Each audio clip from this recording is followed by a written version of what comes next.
Senhoras e senhores, dando continuidade, teremos, portanto, agora o quarto painel com o tema Cortes Constitucionais e Populismo Judicial, os desafios da jurisdição contra-majoritária. Para tanto, convido os conferencistas Otávio Luiz Rodrigues Júnior e José Levi Melo do Amaral Júnior.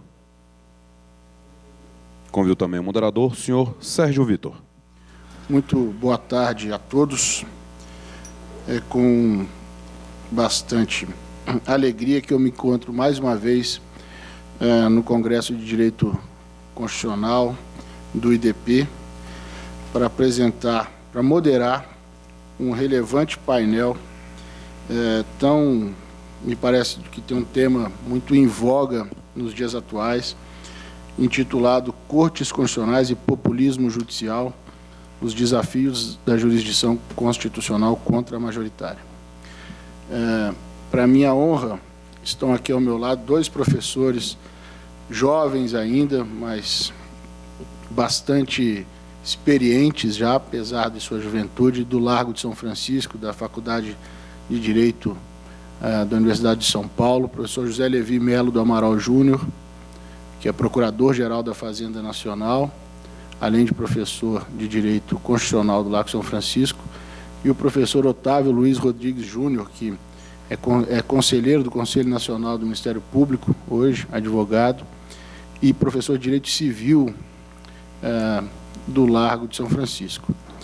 Duas pessoas a quem admiro tanto e que, portanto, tenho muita honra de poder moderar esse painel na companhia deles, poder ouvi-los hoje aqui junto com vocês. Sem mais delongas, portanto, eu passo a palavra de plano para o professor doutor José Levi Melo do Amaral Júnior, para a sua conferência.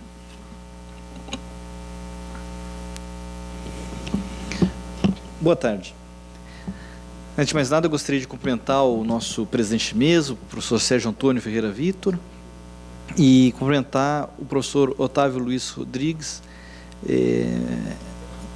meu amigo de longa data e colega de corpo docente no Largo de São Francisco, e um acadêmico que eu tenho satisfação imensa de ter como interlocutor frequente. Permito-me cumprimentar todos os presentes e faço de maneira especial, de maneira concentrada, na pessoa do professor titular Manuel Gonçalves Ferreira Filho, que adentra no recinto, meu professor de várias maneiras. Primeiro, porque professor do meu professor, professor do meu orientador de mestrado, professor César Saldanha Souza Júnior, depois meu professor no Largo de São Francisco, e até hoje, para minha alegria, não só para minha alegria, mas para a alegria de várias gerações, um professor ativo, sábio, luminoso, que guia o debate por caminhos extremamente seguros e que nos empolgam a prosseguir na academia. Eu já me desculpei tanto com o professor Sérgio como com o professor Otávio e também com o professor Manuel. Eu estou com uma limitação de horário que me faz ter uma exposição um pouco mais breve. E, nisso, peço que permitam ter uma exposição bastante simplificada. E, no fundo, eu gostaria de propor algumas reflexões sobre algo que é da essência do painel, o caráter contra-majoritário da jurisdição constitucional. Pois bem, eu gostaria de começar a minha conversa com vocês lendo uma frase, ou traduzindo uma frase de maneira bem direta do inglês, uma frase muito conhecida, que é: a Constituição significa o que a Suprema Corte diz que ela significa. É uma frase famosa de um Associate Justice da Suprema Corte americana, Charles Evans Hughes, que é muito repetida, muito mencionada, inclusive no Supremo Tribunal Federal Brasileiro. Vários membros do Supremo já mencionaram, ministros de hoje e de sempre, como se diz na Corte. Frequentemente, pelo menos um dos membros da composição atual gosta muito de citar essa frase, e, claro, em suas variantes e adaptações. A Constituição é aquilo que o Supremo Tribunal Federal diz que ela é. Eu vou fazer uma pergunta, e me permitam, a pergunta não é retórica. Quantos concordam com essa frase? Os demais discordam? Alguns não respondem. Muito bem. Então, em geral, essa frase é tida como uma verdade tão absoluta quanto a ideia de que uma Suprema Corte, ou, mais especificamente, um Tribunal Constitucional, é um órgão contramajoritário. Pois bem, o meu grande objetivo aqui é, eu não vou dizer provar ou demonstrar, mas é afirmar e argumentar por que estou afirmando que essa frase é falsa e antidemocrática. Vejam, a maioria de vocês aqui a maioria é de estudantes de direito. Certamente é muito fácil para um professor de direito constitucional, ao chegar na sua turma, provavelmente uma turma de segundo ano, e dizer assim: olha, nós, juristas, e vejam só coisa cativante, né? Nós juristas podemos salvar o mundo. Vamos fazer tudo aquilo que a política não faz. Em geral, isso vem associado com um discurso extremamente agressivo contra a política. Nós, juristas, nós, juízes, nós, promotores, nós, advogados, nós, estudantes de direito, nós, professores, vamos fazer tudo aquilo que a política não faz. E, em geral, repito, um discurso extremamente agudo contra a política sobrevém. Infelizmente, isso cativa muitos espíritos. Infelizmente, muitas pessoas saem da faculdade de Direito com essa compreensão de coisas. Infelizmente, essa é uma compreensão de coisas absolutamente antidemocrática. No mínimo, vamos reconhecer, é uma compreensão de coisas absolutamente aristocrática, no melhor sentido da palavra. A aristocracia é o governo dos melhores. Literalmente, é isso que significa a palavra, o governo dos melhores. Alguns poucos que são os melhores, por algum motivo, ou são os mais sábios, ou são aqueles que, de alguma maneira, têm melhores recursos, e tendo melhores recursos têm mais informação, e, portanto, têm melhor formação, são donos de um conhecimento que proporciona com que tenham uma desenvoltura tida como a melhor para determinado assunto. E, no caso da forma aristocrática de governo, inclusive uma condução de governo vocacionada, direcionada, dirigida à realização do bem comum. A aristocracia é uma forma pura de governo na sua origem. Então, vejam, o que eu vou falar aqui, com o tom crítico, não desconhece esta compreensão boa da própria aristocracia. A aristocracia é uma coisa boa, mas tem que entender que a aristocracia é uma coisa diferente de democracia. A aristocracia é o governo de alguns poucos, tidos como melhores, vocacionados para o bem comum. Eles têm uma boa intenção. Muito bem. Como é que é escolhido um estudante de direito? Por vestibular. Então, ele demonstrou mérito. Como é que é escolhido um estagiário para um bom posto como estagiário? Da mesma maneira. Como é que é escolhido um advogado? Vencendo o exame de ordem, que hoje não é trivial, como nós sabemos. Como é que é escolhido um membro do Ministério Público? Como é que é escolhido um membro da magistratura? Por um concurso extremamente difícil, que tende a escolher, no mais das vezes, os melhores. Isso é uma lógica aristocrática de preencher cargos públicos, ou, como diriam os gregos antigos, as magistraturas em geral. Diga-se passagem, o conceito de Constituição de Aristóteles é justamente isso: como se organizam na polis as magistraturas e qual o fim dessa polis. No caso dos gregos antigos, eles preenchiam os cargos de maneira democrática, qual seja, um sorteio. Não era um concurso público, era um sorteio. Até tinha algum tipo de escolha. Algumas poucas magistraturas na Grécia Antiga eram realmente, vamos dizer assim, no sentido amplo da palavra, eletivas, né? Tipo o tesoureiro do teatro público, o tesoureiro o tesoureiro militar, o general, o estratego, eram escolhidos, Péricles, por exemplo, foi escolhido dessa maneira. Bom, mas o fato é o seguinte, vamos voltar aqui para o nosso contexto. A escolha daqueles que levam a efeito o direito, em termos profissionais, um magistrado, um membro do Ministério Público, um membro da magistratura, um professor, um advogado e, inclusive, os estudantes de direito e os professores de direito são escolhidos por critérios aristocráticos. Esses não são critérios democráticos. Ora, quem detém a soberania? Na lógica da Constituição brasileira, e isso é uma coisa que desde a tenra idade eu aprendi com Manuel Gonçalves Ferreira Filho, na lógica da Constituição brasileira, todo o poder emana do povo, que o exerce de maneira direta ou por meio dos seus representantes, eleitos. Tem essa palavrinha no final do parágrafo único do artigo 1º. Representantes eleitos.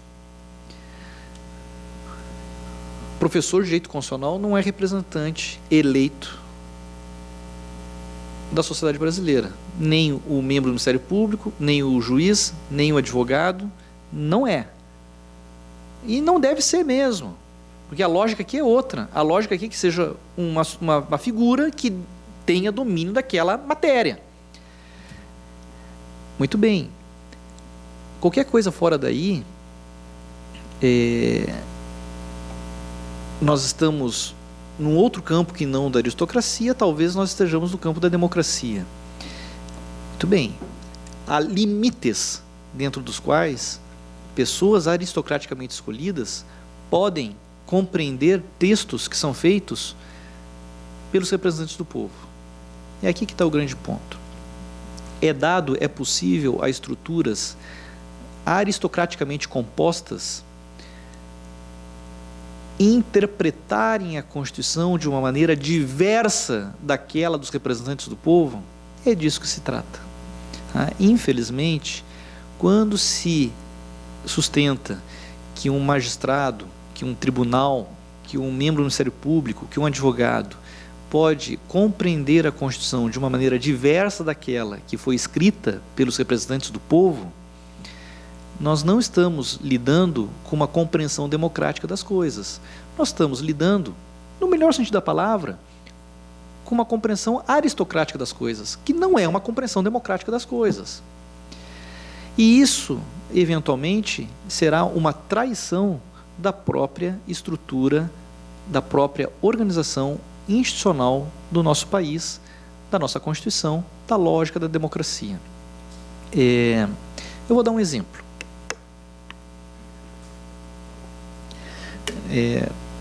Um exemplo que é muito contextual de hoje. Vejam o caso da prisão em segunda instância ou com trânsito em julgado. São duas formas de interpretar o que está na Constituição. Eu não vou dizer aqui qual é a minha opinião, se é uma ou outra, porque não é o nosso ponto de debate. O que me interessa aqui é o exemplo. Há aqueles que têm uma interpretação de que a prisão pode ser levada a efeito após a condenação em segunda instância. Muito bem. É a interpretação que sempre se deu no Brasil até 2009. Há aqueles que interpretam desde a Constituição, pela maneira como está redigida a cláusula de presunção de inocência, até o trânsito julgado, que só após o trânsito julgado, por essa literalidade da Constituição, só a partir do trânsito julgado poderia ser levada a efeito a prisão. Em 2009, a jurisprudência tradicional do Supremo Tribunal Federal foi alterada para esta última compreensão, ou seja, só pode haver a prisão como decorrência da condenação criminal quando essa condenação criminal transita em julgado. Em 2016, o Supremo Tribunal Federal voltou ao entendimento anterior. E no dia de hoje, aparentemente se encaminha para revisitar o assunto, não consigo dizer para que lado, mas de alguma maneira o Supremo reabriu o assunto. Pois bem, essa lógica de idas e vindas, por si só, é algo que malfere um ideal de segurança jurídica.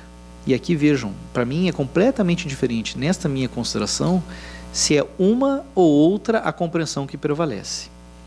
Agora, o que não deixa de ser engraçado, o que não deixa de ser curioso, o que não deixa de ser pitoresco, é ver pessoas que são culpadas pelo chamado neoconstitucionalismo no Brasil, que infelizmente gerou uma situação de completa falta de respeito à forma da lei, que é justamente o pressuposto básico do Estado Democrático de Direito, a lei como forma do direito, pessoas que sustentam que a sua interpretação da lei e da Constituição é o que vale, não é o que está na lei, o que está na Constituição, é a sua interpretação. Não deixa de ser curioso que pessoas que são culpadas por isso tenham ido para o Supremo Tribunal Federal defender ardorosamente a literalidade da Constituição nesse ponto. Diga-se de passagem, uma dessas figuras dividiu mesa com alguém presente aqui hoje neste evento, pela manhã. Assim, eu já nem sei mais o que é neoconstitucionalismo, né? Se interpreta a Constituição à luz de princípios, à luz de valores, ou na verdade tem que interpretar o que está na literalidade da Constituição. Mas, escuta, aquela interpretação que é a tradicional de décadas, será que isso também não faz direito? O costume faz direito. O costume também é algo que pode fazer direito. O fato é que tanto esses personagens que, na verdade, vendem uma compreensão democrática, na verdade é uma compreensão aristocrática, e pior, individualista, a deles, militam contra a segurança jurídica, e pior é quando uma corte, sobretudo uma Suprema Corte, acaba sendo fator de insegurança jurídica no país. Aí sim a coisa fica muito difícil. Sempre que eu toco nesse assunto, eu me recordo de uma passagem bastante bonita de Alexis de Tocqueville na Democracia na América, em que ele diz assim: é próprio das pessoas novas que chegam ao parlamento apresentarem projetos de lei para mudar o direito. É natural. Para contrabalançar isso, em favor da segurança jurídica, existem os juízes. Isso é o que diz Alexis de Tocqueville. Se Alexis de Tocqueville vivesse hoje no Brasil, ele ficaria assustado, porque no Brasil é o inverso. O fator de conservação do direito está na lei, o fator de atentado à segurança jurídica está não no precedente, mas na falta de respeito aos precedentes. Total falta de respeito aos precedentes. Infelizmente é isso que a gente vive. E aí, digo eu, o neoconstitucionalismo que se vende como democrático para salvar as instituições, na verdade é um salvacionismo aristocrático individualista, onde prevalece não o que está na lei ou na Constituição, mas aquilo que dá na telha do intérprete. E pior é que isso cativa multidões por aí. O pior é que isso cativa multidões por aí. Há um texto célebre de um politólogo, não é de um jurista, é um politólogo que, uma vez mais, devo eu a Manuel Gonçalves Ferreira Filho conhecer esse politólogo. Chama-se Robert Dahl, um professor de Yale. É um professor muito conhecido por uma série de obras sobre democracia. E vejam, eu não tenho nenhum tipo de dificuldade de citar aqui um cientista político, porque direito constitucional não é só o que está na Constituição. Direito constitucional é realmente o contexto político em que ele se dá. A gente não compreende a Constituição dissociada do seu contexto político. Fora daí, é um devaneio positivista, é um desconhecimento da vida real. Tanto é assim que outro autor que o professor Manuel gosta muito, Karl Loewenstein. O Karl Loewenstein, ele é muito conhecido, entre outras coisas, pela classificação ontológica da Constituição, a Constituição no seu ser. E isso é justamente a Constituição conectada com a realidade política, né?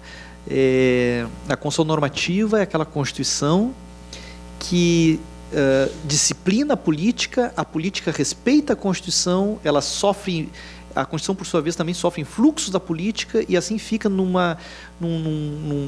jogo de mão dupla saudável entre os dois campos, né?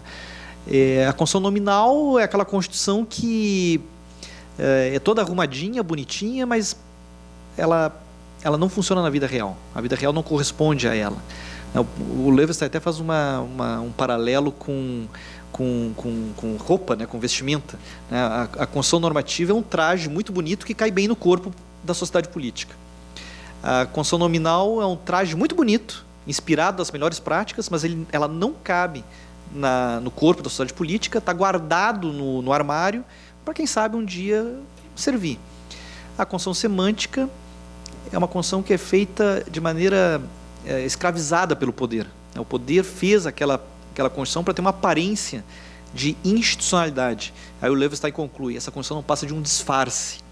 Ou seja, eu sou respeitoso a uma tradição que compreende a Constituição articulada à luz, compreendida em face da ordem política, do contexto político, da realidade em que ela se dá, até para que o êxito e a boa qualidade dessa Constituição e, portanto, a democracia possam ser avaliados a contento.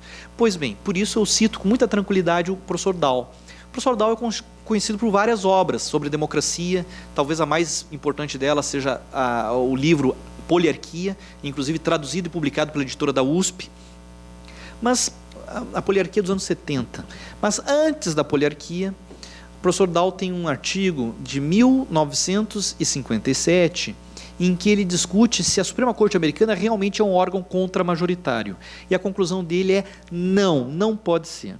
E é muito engraçado que esse artigo, cujo argumento eu já vou declinar, ele é um dos artigos mais comentados desde então no debate americano, e até hoje não foi infirmado de maneira consistente.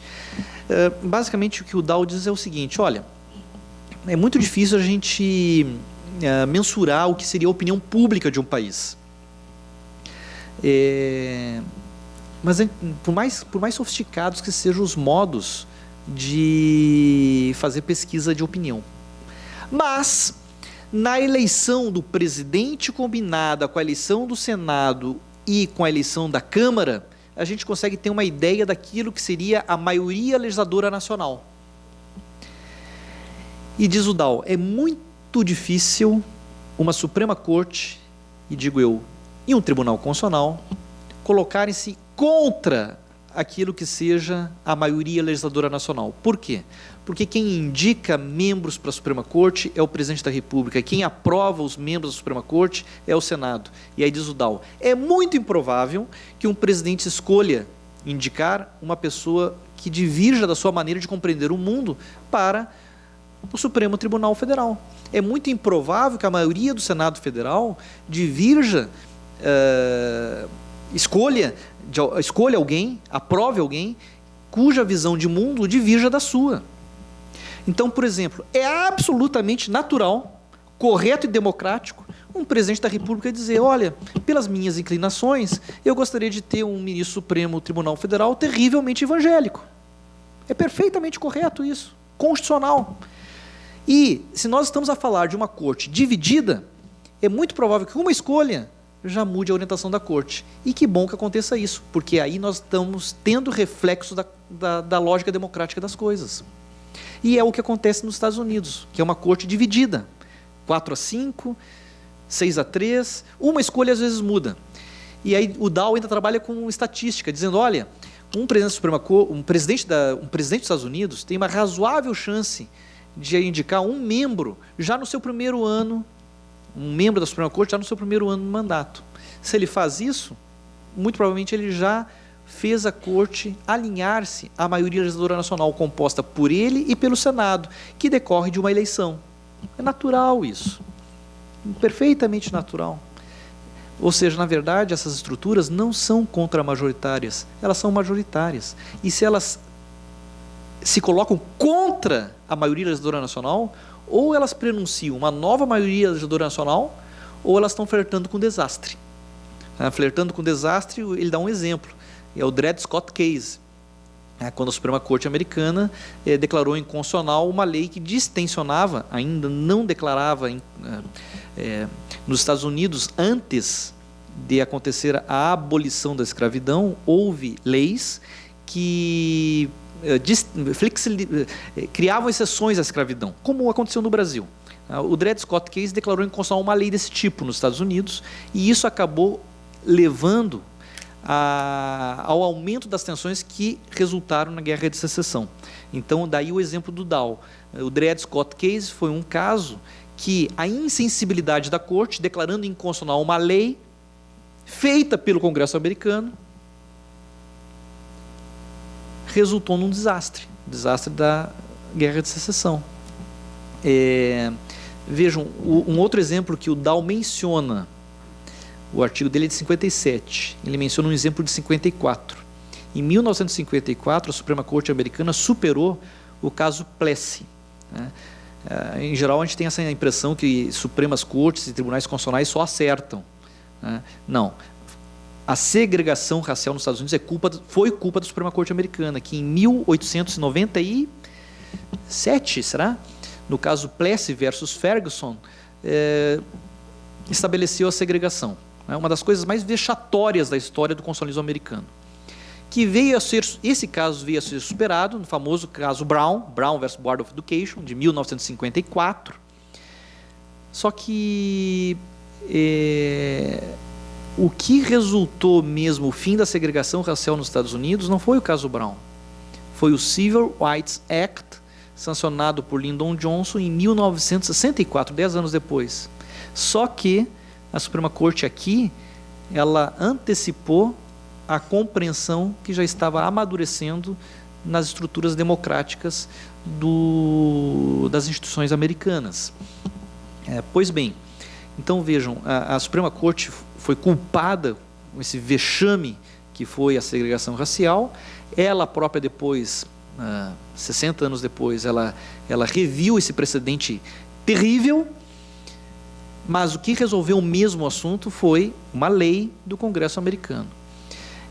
Bom, moral da história, diz o Dow, esses órgãos, na verdade, não são contramajoritários, esses órgãos são majoritários, e se contramajoritários fossem, isso seria uma traição à própria lógica da democracia. Bom, eu já falei muito mais do que eu gostaria de falar, quer dizer, para ser correto com vocês, eu falei muito menos do que eu gostaria de falar, mas eu já falei muito mais do que o meu tempo permitiria, mas realmente para mim é uma satisfação estar aqui, e eu vou concluir citando alguém que trabalha na lógica que eu tentei construir no meu argumento. Há na literatura americana, Larry Kramer, num livro muito interessante chamado Constitucionalismo Popular e Controle de Constitucionalidade, afirma o seguinte: para controlar a Suprema Corte, necessitamos primeiro reclamar a Constituição para nós mesmos. Digo eu, a Constituição é nossa. A Constituição não é do Supremo Tribunal Federal. A Constituição não é do Tribunal Constitucional. A Constituição é do povo.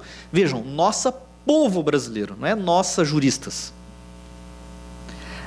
Para controlar a Suprema Corte, necessitamos primeiro reclamar a Constituição para nós mesmos. Isso significa repudiar publicamente, olha a força da frase dele, do Kramer. Isso significa repudiar publicamente os juízes da Corte que dizem que eles, e não nós, povo, possuem a máxima autoridade para dizer o que significa a Constituição. E como é que nós dizemos o que significa a Constituição? É no voto. Não é no voto na bancada do Supremo Tribunal Federal. É no voto nos nossos representantes. Ah, mas os nossos representantes não funcionam como nós gostaríamos que funcionassem. Quem fala isso não entendeu o que é democracia. Democracia é um aprendizado que exige persistência no tempo. E só na persistência no tempo é que nós melhoramos na prática democrática. Qualquer coisa fora disso não é democracia, é outra coisa. Talvez uma aristocracia bem intencionada, mas não é democracia. Prossigo. Justamente por isso que me parece necessário um empenho máximo para evitar o que a gente poderia chamar de um salvacionismo neo-individualista em detrimento da ordem democrática e do seu arranjo institucional, que é a nossa separação de poderes tradicional. E isso, digo eu, pressupõe perseverar num profundo respeito às instituições democráticas, que, a começar pelo parlamento, que é um reflexo da gente, é um reflexo nosso. O Tribunal Superior Eleitoral, eleições atrás, tinha uma campanha publicitária muito bonita. O Brasil é tão bom quanto o seu voto pode ser. É isso é democracia. E isso passa pela persistência no tempo. Tentar corrigir pela via judicial decisões que devem ser do parlamento, desculpem, mas é jeitinho. Eu diria que isso que eu critiquei, que a gente pode chamar de neoconstitucionalismo, não me parece uma compreensão de coisas amiga da democracia, ao menos não da democracia como acolhida pela Constituição de 88, que é uma Constituição democrática.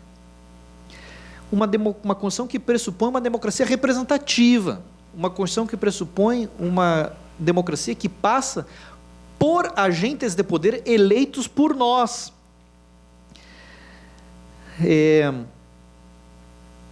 Nesse sentido, tentar resolver as coisas por atalhos judiciais, na verdade, seria subverter a organização dos poderes e, pior, apequenar a própria representação popular e, pior, apequenar a própria democracia.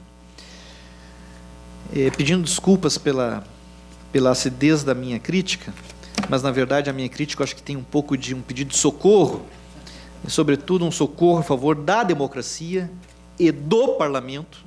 Eu realmente sou um apaixonado pela democracia na sua versão real e atual, que é a democracia representativa.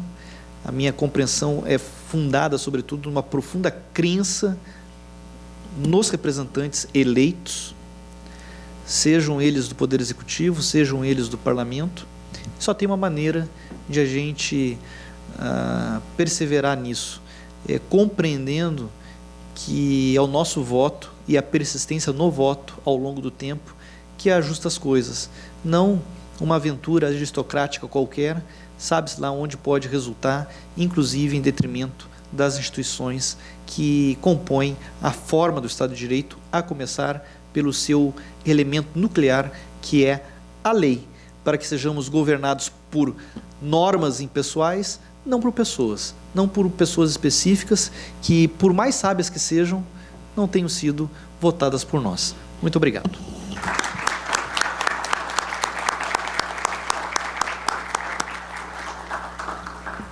Muito obrigado pela breve exposição, mas eloquente, do professor José Levi. Eu também, assim como ele, quero cumprimentar a todos na pessoa do senhor Manuel Gonçalves Ferreira Filho, que nos deixa ali, que foi meu professor de pós-graduação, mas também, até porque eu tenho ex-alunos aqui, é importante que se diga, já era meu professor por tabela, digamos assim, por meio do professor José Levi, que me orientou, coitado, né, na graduação, no mestrado e no doutorado. De modo que esse conhecimento consistente, firme, que ele revelou hoje aqui, vem, sem dúvida alguma, do aprendizado que ele teve com o professor Manuel Gonçalves Ferreira Filho, e que eu tenho a grata satisfação de também ter tido isso de forma proporcionada pelo professor José Levi e depois diretamente com o professor Manuel.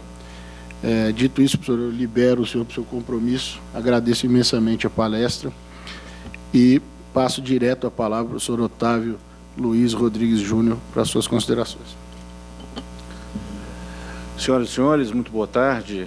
Cumprimento o ilustríssimo presidente, professor Sérgio Vitor, a quem transmito minhas saudações e minhas homenagens e digo da minha alegria de estar com Vossa Excelência aqui nesse painel para minha satisfação. Professor José Levi Melo Amaral, digníssimo colega do Largo São Francisco, das estruturas da Advocacia Geral da União, grande intelectual brasileiro, e que, lamentavelmente, acabou de estragar a minha conferência, porque eu não terei mais nada a dizer, além do que já foi dito.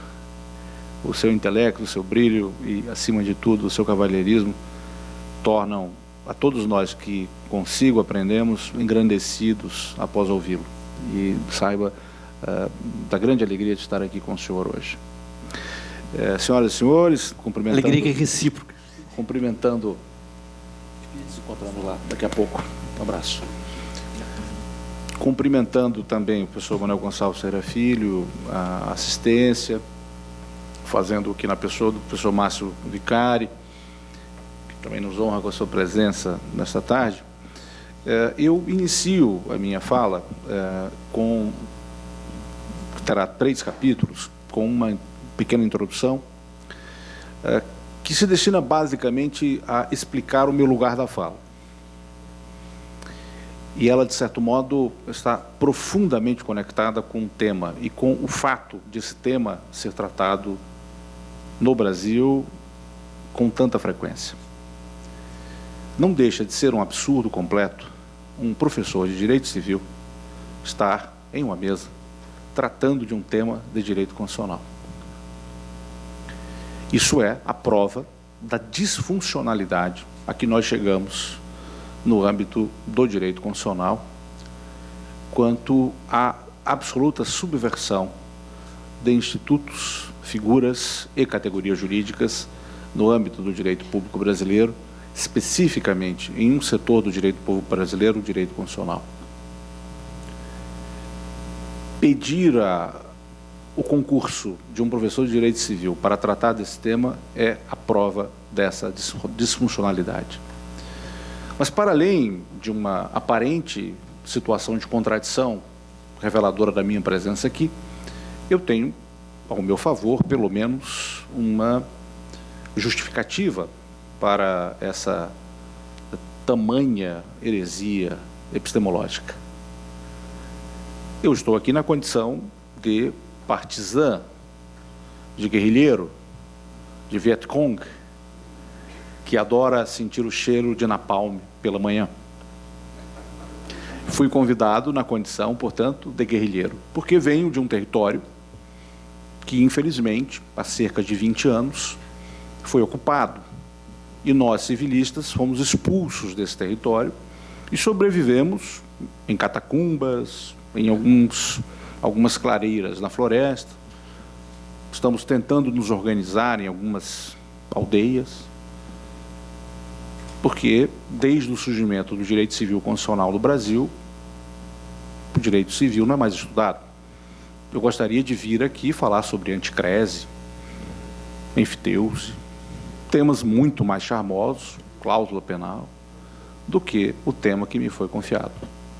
Mas, na condição de guerrilheiro, abriu-se esse lugar da fala para mim, porque a minha matéria foi colonizada não pelo direito constitucional, disciplina pela qual temos grande respeito e ótimas relações, mas por uma particular forma de entendimento da Constituição, que é transversal a várias disciplinas do direito e que o direito civil, há mais tempo, já sofre os efeitos deletérios dessa colonização.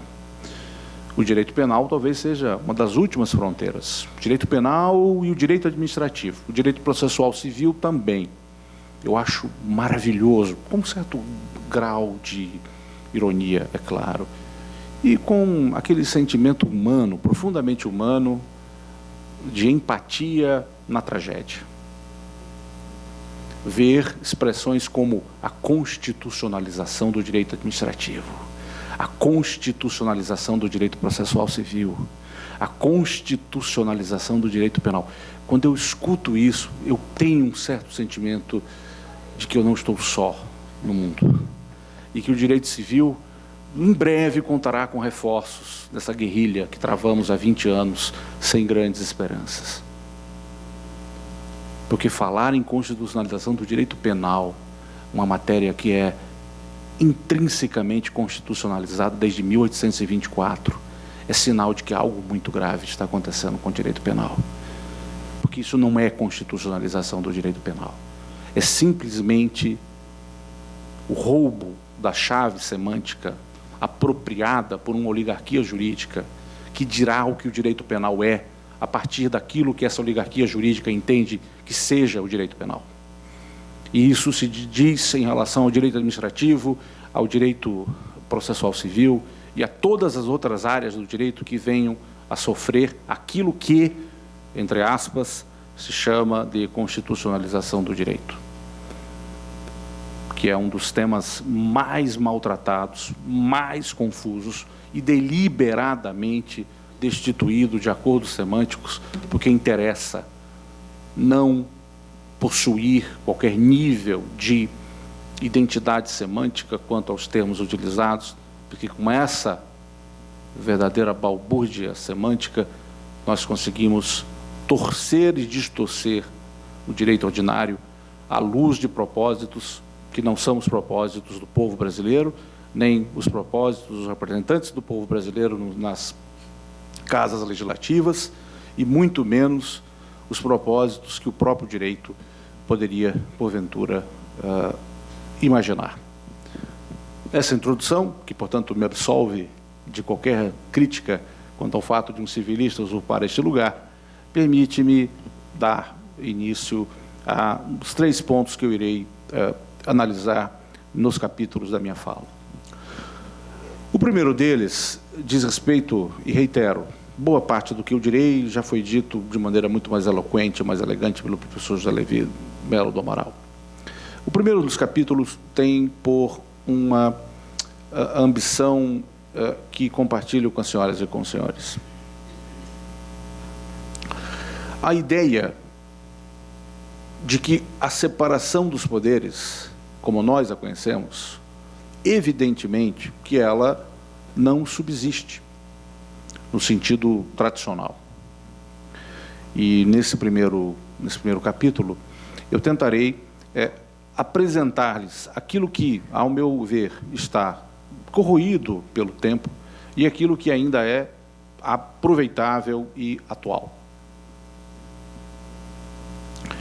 Primeiro, a ideia de 3 poderes, ou como preferem os constitucionalistas, um poder dividido em 3 funções, claramente divididas, o executivo, o legislativo e o judiciário, ela talvez nunca tenha de fato existido. Mas ela funcionou muito bem como um biombo retórico que impedia os avanços em um jogo difícil de manhas, de uma gramática de espaços entre o legislativo, o judiciário e executivo. Muitas vezes, o que impedia o avanço de um poder sobre o outro eram limites puramente retóricos, limites simbólicos que poderiam ser atravessados como o Rubicão foi por Júlio César. Não era, portanto, um limite ontológico, mas um limite muitas vezes retórico. E isso se viu muito bem durante muitos anos, diria até por séculos, para impedir avanços excessivos de um poder sobre outro. O problema é que, por uma série de razões históricas, especialmente ligadas ao século XX, aquela expressão que vem com muita clareza na Constituição Imperial, referindo-se ao poder moderador, a chave do sistema político, exercida, essa chave controlada, essa chave, e aí nós voltamos à metáfora da chave, essa chave que era o poder moderador, exercida por uma figura equidistante e aparentemente neutra, que era o imperador. A partir do golpe militar de 15 de novembro de 1889, que proclama a República, essa chave ela cai em uma sarjeta institucional e ela é apanhada ao longo do século XX, ora pelos militares, ora pelo presidente da República, por meio da decretação do estado de sítio na Primeira República. Mas esse é um fenômeno que vai acontecer em praticamente todo o mundo. As melhores soluções para esse fenômeno, que ele é ligado diretamente ao esvaziamento, e nós nos conectamos com o título desse congresso, ao esvaziamento das monarquias e a perda desse poder de moderação dos monarcas. Nos melhores casos, esse poder foi apropriado pelos parlamentos. Portanto, técnicas como antecipação de eleições, por meio da destituição de gabinetes ou por meio da destituição do parlamento, resolviam os impasses políticos, em geral ligados a determinados fatos históricos circunstanciais.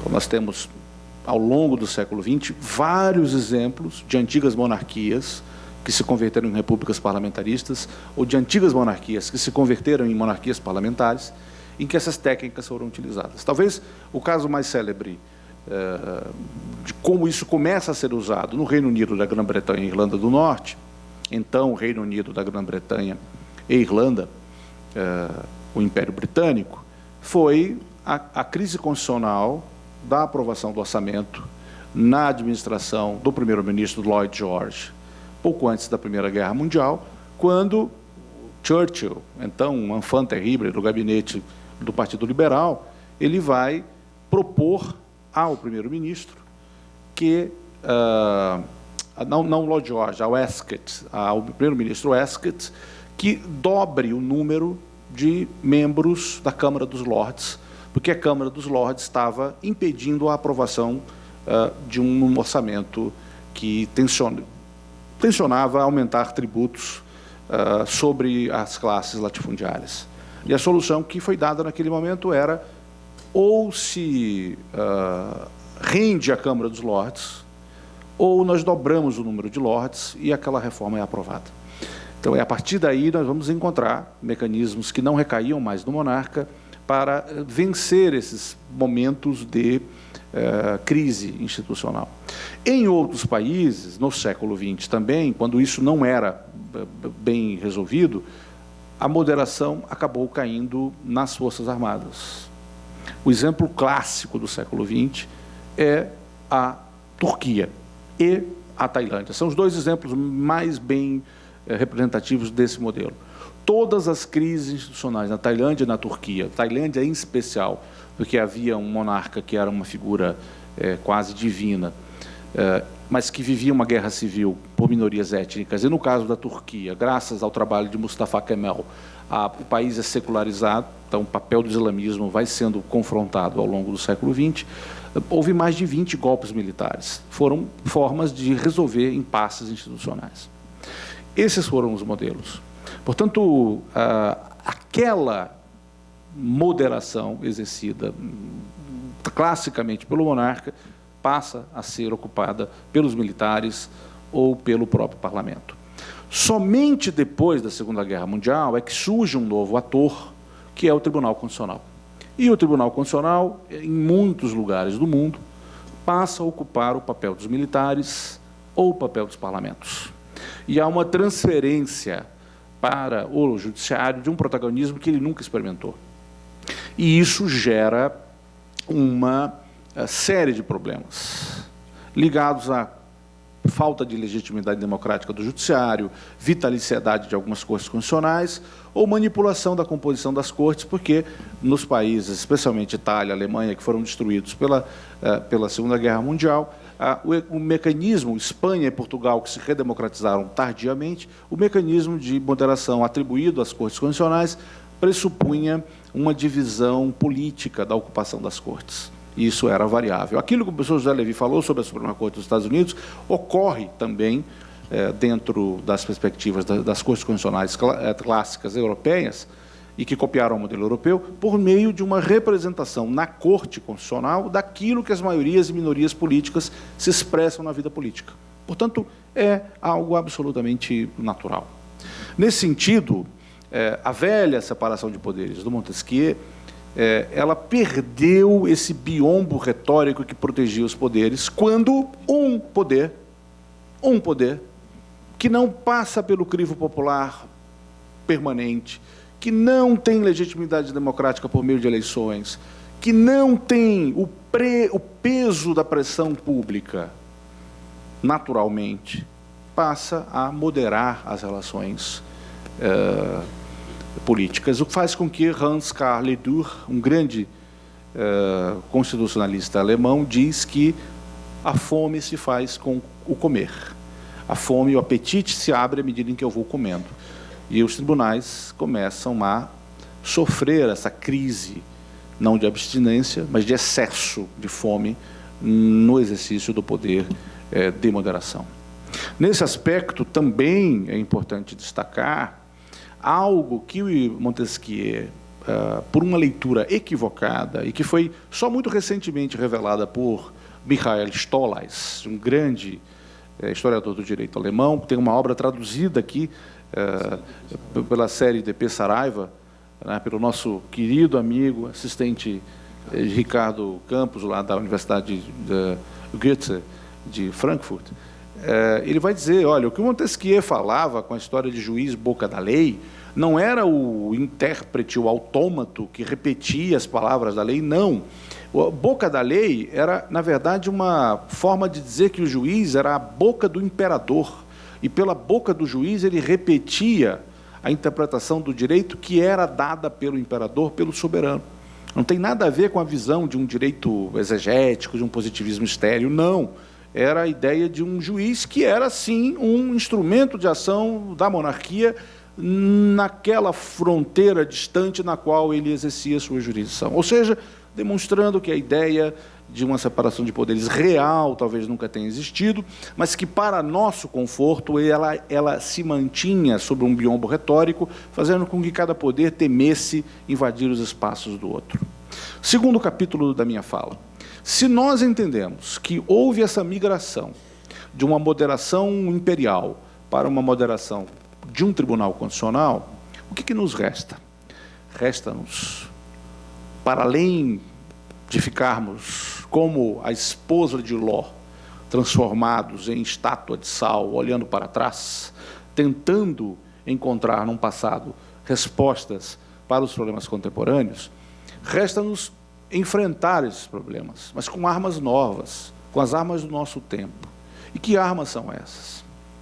A primeira das armas, algo que, mesmo em países mais avançados, começa a perder força. No Brasil, essa força já se esvaiu há muito tempo. No direito constitucional, graças a um fenômeno que foi inicialmente trabalhado na França por um constitucionalista chamado Louis Favreau, que é conhecido no Brasil pela teoria do bloco de constitucionalidade, que foi desatrelar o direito constitucional da ciência política e transformar o direito constitucional em uma disciplina que se ocupa de estudar o que o Supremo Tribunal Federal ou a Suprema Corte dizem que é o direito constitucional, o que também dialoga com o que foi falado pelo professor José Lévy. Esse fenômeno, que vem de uma tradição francesa, chega ao Brasil e, invariavelmente, tem chegado a vários países. Isso faz com que a doutrina, que é a primeira ponta de lança, a primeira linha de defesa desses avanços do Tribunal Constitucional sobre os demais poderes, seja convocada, mobilizada a atuar como uma espécie de exército de reserva. Sem dogmática, sem crítica dogmática, sem uma dogmática corajosa, que coloque os dedos nas feridas, aponte criticamente os excessos cometidos pelos tribunais, não vamos a lugar algum. E, infelizmente, eu posso falar do direito civil, não do direito constitucional, em grande medida, nós nos tornamos parafraseadores de acórdãos e perdemos a capacidade de constranger epistemologicamente quem decide. E eu não quero aqui entrar naquele discurso de que, porque nós não temos professores em regime de dedicação exclusiva, isso não é possível. Até porque, como diz um amigo meu, às vezes, alguns têm dedicação de menos e exclusividade de mais. Não é esse o ponto. O ponto aqui é a ausência de uma dogmática forte que sirva de barreira a esses avanços. Por que o direito civil alemão ainda é o farol do direito civil no mundo? Porque a dogmática alemã ainda é muito forte e ela consegue criticar esses avanços dos judiciários sem peias, sem receios. Segunda solução para esse problema: criação e respeito à metodologia. Não se discute mais metodologia hoje, salvo do ponto de vista retórico. Precisamos discutir métodos. Precisamos ler um texto doutrinário ou jurisprudencial, no qual, no mesmo parágrafo, na mesma página, estão Dworkin, Alexei, Hesse, Habermas, e dizer, isto não é sério, não pode ser sério. Porque esses autores não dialogam entre si, eles não representam um pensamento filosófico comum. Não é possível construir um texto jurídico com esses 4 autores fundamentando a mesma ideia, porque eles têm visões absolutamente diferentes. Isso é preocupante. Portanto, isso é método. Nós precisamos de metodologia para expor a contradição, expor a mistificação, expor a falta de seriedade metodológica e de raciocínio, em muitos casos, tanto em textos judiciais quanto em textos doutrinários. Nós precisamos de metodologia. E volto a dizer, não é aquela metodologia dos nefelibatas, dos habitantes das nuvens, não. É uma metodologia aplicada ao mundo real, ao caso concreto.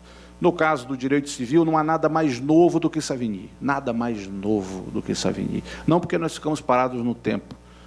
É porque é uma metodologia que, desde o século XIX, tem se mostrado extremamente atual e apta a resolver casos concretos, com um nível de rigor e de pagamento de custos metodológicos e custos argumentativos que nenhuma outra que tenha surgido depois resolveu.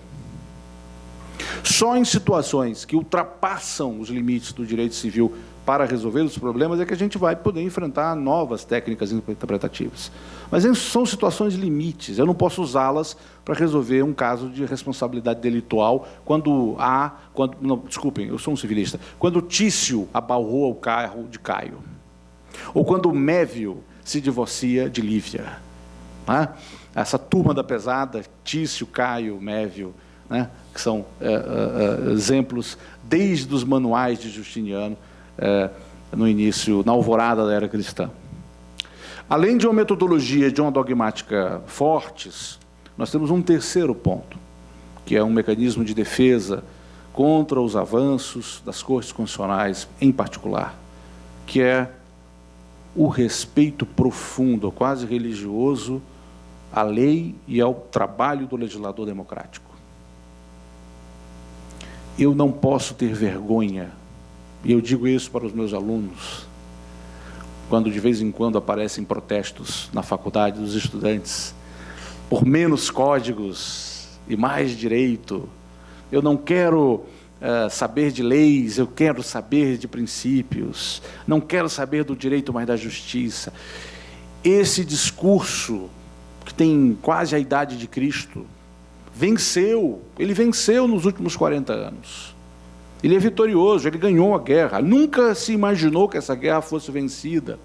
Os justnaturalistas que lutaram tanto por isso, se soubessem que essa vitória ocorreria, ficariam muito tristes, porque não foi para que o justnaturalismo vencesse o justpositivismo, mas para que o neoconstitucionalismo ocupasse o lugar das teses antipositivistas. O que é absurdo, porque não há nada mais positivista do que o neoconstitucionalismo, na medida em que há uma recondução permanente à Constituição. Nesse sentido, meus caros amigos romanos compatriotas, essa defesa da lei como primeira linha de interpretação, como primeira linha de aplicação do direito, ela é fundamental. Porque eu distribuo os custos argumentativos para alguém que queira afastar a aplicação da lei. Porque a lei ela é igualitária, a lei ela é democrática, a lei ela já vem carregada de valores que não precisam ser sobrevalorizados por um intérprete. Ela resolve muitos dos problemas, ela barateia custos argumentativos, ela reduz a insegurança jurídica e ela diminui a discricionariedade do autocrata, seja ele o juiz, seja ele o administrador, seja ele quem venha a ser. Portanto, essas 3 armas são armas contemporâneas para a defesa dos espaços, dos poderes dentro de uma democracia. E chego ao último capítulo da minha fala. Se eu reconheço que a separação de poderes como nós a conhecemos não mais subsiste, mas que ela, na verdade, perdeu foi uma série de mecanismos retóricos de proteção. Se eu entendo que o combate contemporâneo aos excessos e à discricionariedade das cortes passa por dogmática, metódica e por respeito à lei, vem a terceira e última questão que nós precisamos enfrentar. Como combater, como ludibriar, como vencer os inimigos não declarados da democracia. E, nesse sentido, é preciso que fique bem claro. Cortes constitucionais não são inimigas da democracia. Nunca foram, pelo contrário, elas são um bastião democrático. Mas é perfeitamente possível que a democracia, nesse sentido que eu coloquei como uma expressão da separação de poderes, encontre nas cortes constitucionais, infelizmente, por uma circunstância histórica, o cavalo de Troia que vai corroê-la. E, mais uma vez, dialogando com a fala do professor Levi, quando as cortes constitucionais são míopes, elas abrem as portas do inferno para a tragédia. Como resolver isso? Como combater o populismo judiciário? Como discutir temas? Eu vou me limitar a um tema, que para nós do direito civil ele é central, o tema da dignidade humana. Como alguém pode discutir contra quem usa o argumento da dignidade humana? O debate já está perdido. A partida, não há como discutir. Se eu tenho a dignidade humana do meu lado, você não a tem. Se você não a tem, você perdeu o debate. Acabou a discussão. Portanto, essa é a questão que nós temos que sobre a qual nós temos que nos debruçar nos dias atuais. E ela passa necessariamente por uma compreensão, e essa compreensão é difícil de ser tida pelos juristas contemporâneos, porque os juristas de 40 anos atrás nunca tiveram, que é a seguinte: o direito não resolve absolutamente nada. O que resolve é a economia, é a luta política. O mundo real não é capturável pelo direito. O direito não tem capacidade de transformar a realidade social alguma. A realidade social se transforma e convoca o direito para lhe dar formas jurídicas. É isso que acontece. E esse é um discurso que tem a capacidade de unir direita e esquerda. Nesse ponto, direita e esquerda se unem. Não é só no Piantela, como dizia a velha propaganda. Direita e esquerda podem se unir nesse ponto. Porque eu estou convocando os genuínos democratas, que estão à direita e à esquerda do espectro político. É o entendimento dos limites, não só epistemológicos, mas dos limites ontológicos do direito. O direito não resolve crises econômicas, o direito não distribui renda, o direito não tem capacidade de resolver situações macroeconômicas. Se nós compreendermos isso, nós teremos condição de dizer que as cortes constitucionais, diante de grandes problemas dessa natureza, têm de silenciar. Elas não devem se manifestar. Ou, quando muito, devem decidir de maneira a que os agentes políticos resolvam os problemas e não os reenviem às cortes constitucionais. Essa fala não é minha, essa fala é de Manuel Gonçalves Ferreira Filho. Essa fala não é minha, essa fala é de Konrad Hesse, em A Força Normativa da Constituição, o livro mais mal interpretado, lido e aplicado da história do direito constitucional do século XX e do século XXI. Leiam, pelo amor de Deus, A Força Normativa da Constituição e entendam que aquilo não é um livro neoconstitucionalista nem pós-positivista, nunca foi e nunca será. É um livro que simplesmente afirma que a Constituição é um documento jurídico rebatendo uma tese do século XIX de Ferdinand Lassalle e dizendo que os partidos políticos e o gabinete do Reich alemão, da República Federal Alemã, têm de observar a Constituição. É um debate alemão e que foi mal compreendido aqui, a despeito de termos uma bela tradução do ministro Gilmar do texto, disponível, inclusive, até em violação a direitos autorais aí na internet. Nessa chave, é preciso compreender que essa fala que eu citei 2 autores de direita, é a mesma fala hoje de Carl Susten, um autor democrata, de left liberal norte-americano, que diz que a Corte Suprema não pode decidir tudo nos Estados Unidos. É a mesma fala de qualquer autor de tendência marxista. E vou citar Anton Menger, e a discussão, o célebre debate de Anton Menger com o renegado Kautsky, um assessor de Lenin, quando Menger ataca Karl Marx, dizendo que ele não sabe nada de direito, e Marx escala Kautsky para defendê-lo, porque não se sentia do mesmo nível de Menger. O grande Anton Menger, que para nós do direito civil é o autor do Direito Civil e as Classes Despossuídas, traduzido pelo Direito Civil e os Pobres, que é um autor tido como e foi desmoralizado por um assessor de Karl Marx, e Kautsky diz: Menger, você quer trocar o padre pelo juiz, a Bíblia pelo direito, e quer enganar a classe trabalhadora dizendo que o direito resolve algum conflito social e não resolve.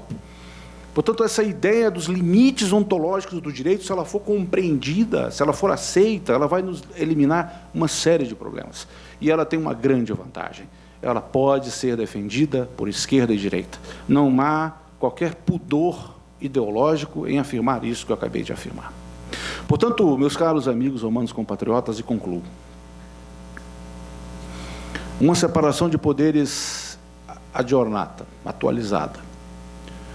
A mobilização da dogmática, da metódica e da dignidade da legislação, associadas à ideia de o reconhecimento com humildade das limitações essenciais do direito, conduzirão ao enquadramento de cortes constitucionais superativas e nos permitirão nos afastar de argumentos que se apropriam de frases de efeito, de expressões muito susceptíveis de despertar em nós simpatias quase atávicas e que impedem o nível de diálogo crítico, como dignidade humana, como ser contramajoritário ou ser defensor de minorias, porque ninguém pode ser contra quem defende esses postulados. E eu impeço que o debate chegue nesse nível. Basta dizer o seguinte: você não pode defender a dignidade humana como um instrumento de argumentação jurídica para qualquer caso, porque quem o fez foi um ditador argentino chamado Videla, que tem no seu prontuário milhares de pessoas mortas e torturadas, e ele disse que a ditadura argentina chegou ao poder para restabelecer a dignidade humana. Foi a Constituição de 67 que incluiu a dignidade humana como um dos seus princípios, não a Constituição de 88. Portanto, é esse o apelo que eu faço, como um guerrilheiro, como um partisã, como um civilista que não tem mais teto, que foi desalojado da sua área. Às senhoras e aos senhores, aos constitucionalistas, guerrilheiros de todo mundo, univos contra o neoconstitucionalismo. Muito obrigado.